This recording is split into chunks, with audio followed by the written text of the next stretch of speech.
Hello मेरे प्यारे बच्चों, ग्रुप डी का ऑफिशियल नोटिफिकेशन जारी हो चुका है।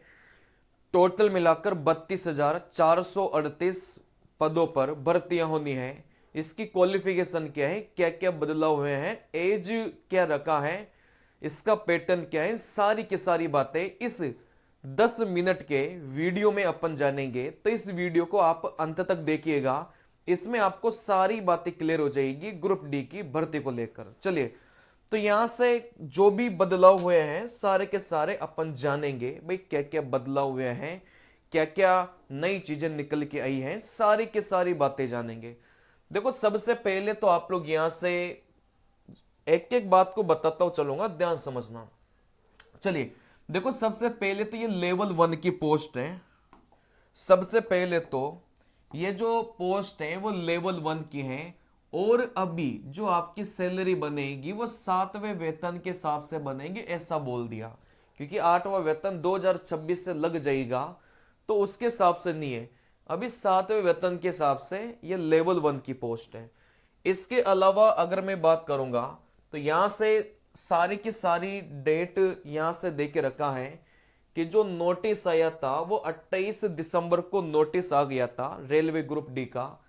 फॉर्म भरना स्टार्ट हो जाएंगे 22 तारीख से। चलिए, हाँ, 22/1 को आपका जो डेट ऑफ पब्लिकेशन है वो 22 जनवरी है, ठीक है ना। चलिए, तो यहां से अगर मैं बात करूंगा opening date and time of online registration, देखो 23 तारीख को आपके जो फॉर्म है वो भरना स्टार्ट हो जाएंगे। फॉर्म भरना आपके 23 तारीख को स्टार्ट हो जाएंगे, ठीक है ना।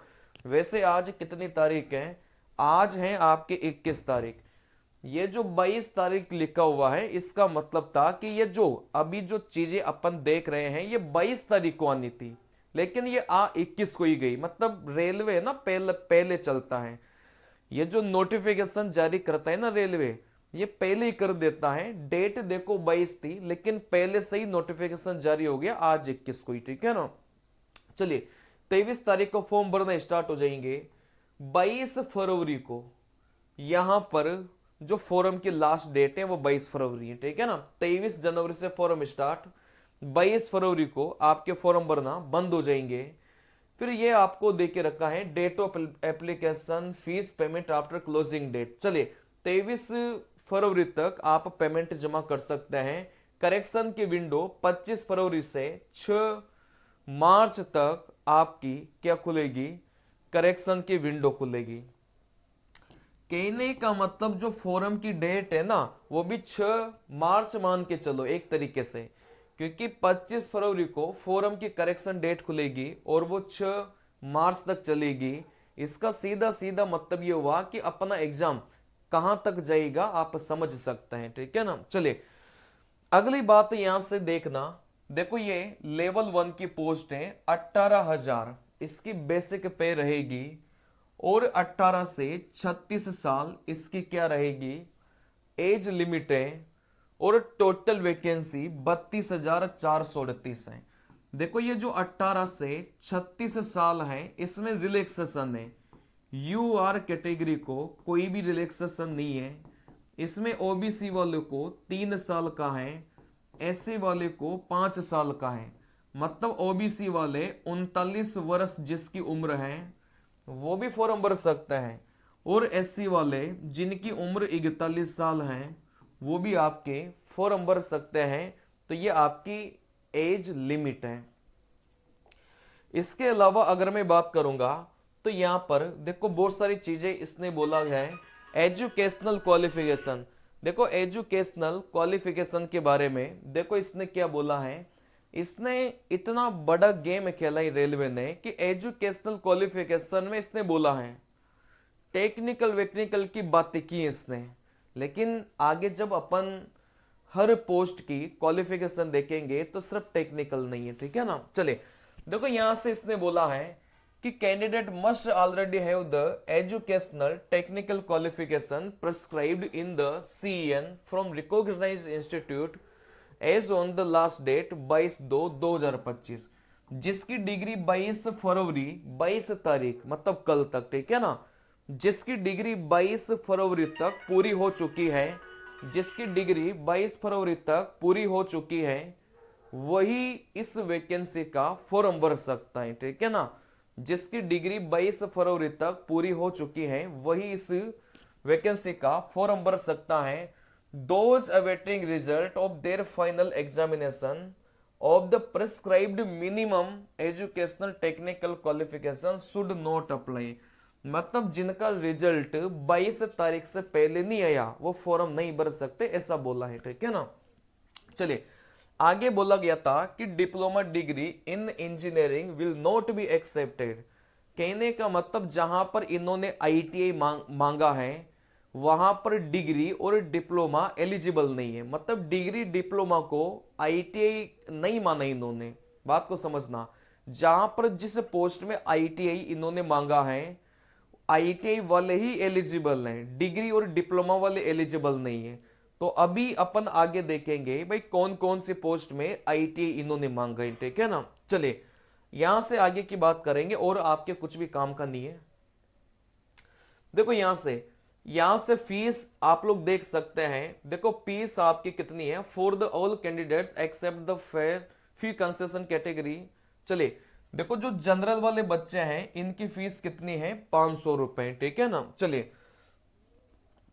लेकिन जो बच्चा पीडब्ल्यू कैटेगरी में है, फीमेल है, ट्रांसजेंडर है, एक्स सर्विसमैन है, चलिए एसटी एससी वाले हैं और यहां पर इकोनॉमिकली बैकग्राउंड क्लासेस हैं, ईबीसी, माइनॉरिटी कम्युनिटी से हैं, इन सब की फीस कितनी है 250 रुपए है।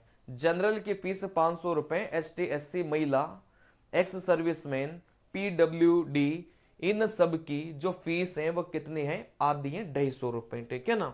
चलिए this fees of 250 shall be refunded in due course duly conducted bank charges. चलिए इसमें बोला गया है कि ये जो फीस आपकी लगेगी ना ये भी आपकी रिफंड कर दी जाएगी, ऐसा बोला गया है।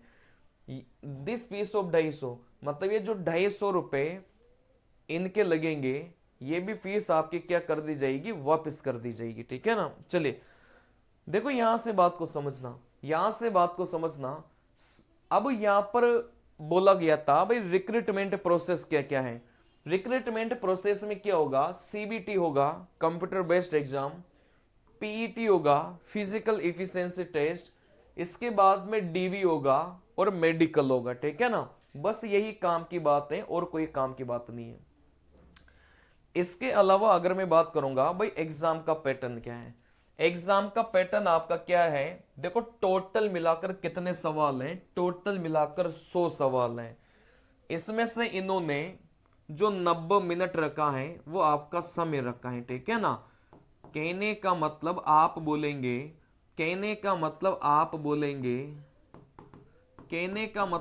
बोलेंगे कि 100 सवाल और 90 मिनट, और यहां से साइंस के 25 सवाल हैं, मैथ के 25 सवाल हैं, रीजनिंग के 30 सवाल हैं और करंट अफेयर के कितने सवाल हैं 20 सवाल हैं।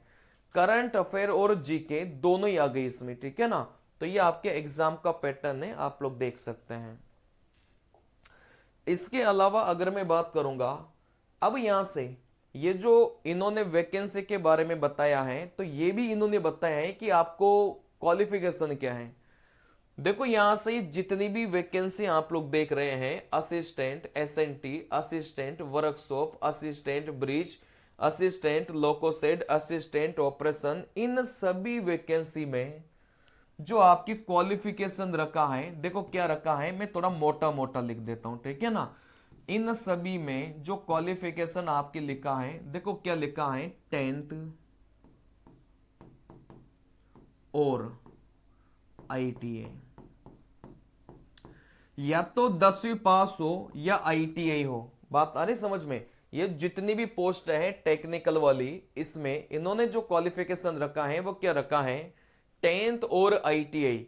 10वीं पास होंगे तो भी फॉर्म भर सकते हैं, और जिस बच्चे ने 10वीं पास नहीं करके रखा, आईटीआई करके रखा है, वो भी फॉर्म भर सकते हैं, ऐसा बोला ही, ठीक है ना।